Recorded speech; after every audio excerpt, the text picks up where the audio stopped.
ለዚህ ጊዜ ስላደረሰን እግዚአብሔር ይመስገን። ፊሊፕ ብሪግስ በ1991 እንደ አውሮፓውያን አቆጣጠር ሲገልጹ ኢትዮጵያውያን ከክርስቶስ ልደት በኋላ በአረብ ሰላጤና በህንድ በሺህ የሚቆጠሩ ወታደሮቻቸውን በብዙ መርከቦች በመጫን ወደ አረብ መሬት ይልኳቸው እንደነበር ከአፄ ካሌብ ታሪክና በ6ኛው ክፍለ ዘመን ህንዳዊው ባህረኛ ኮስሞስ ከጻፈው ታሪክ መረዳት ይቻላል።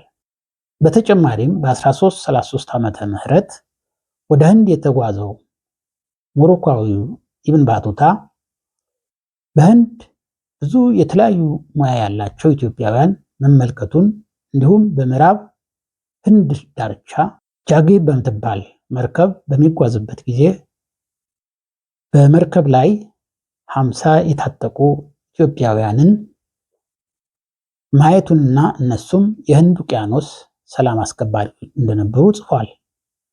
በተመሳሳይ አስቻለው ከበደ በ1995 ዓ.ም እንደጻፉት ለዚህ ሁሉ ታሪክ መረዳት የምንችለው ኢትዮጵያውያን ከጥንት ጀምሮ እስከ 14ኛው ክፍለ ዘመን ድረስ በመላው ዓለም ባህር ላይ ባህረተኛ መሆናቸው ከቅዱስ መጽሐፍ ጀምሮ በተለያዩ የታሪክ ጸሐፊዎች ዘንድ የተረጋገጠላቸው መሆኑን ነው።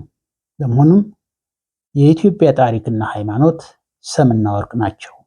እዚህ ማጤን የሚገባን አፍሪካዊ ኢብን ባቱታ ባደረገው በባህር ላይ ጉዞ የተናገረው የኢትዮጵያ ሰላም አስከባሪዎች መመደብ ህንድ ውቅያኖስ የኢትዮጵያውያን የነበረ መሆኑን ያሳያል።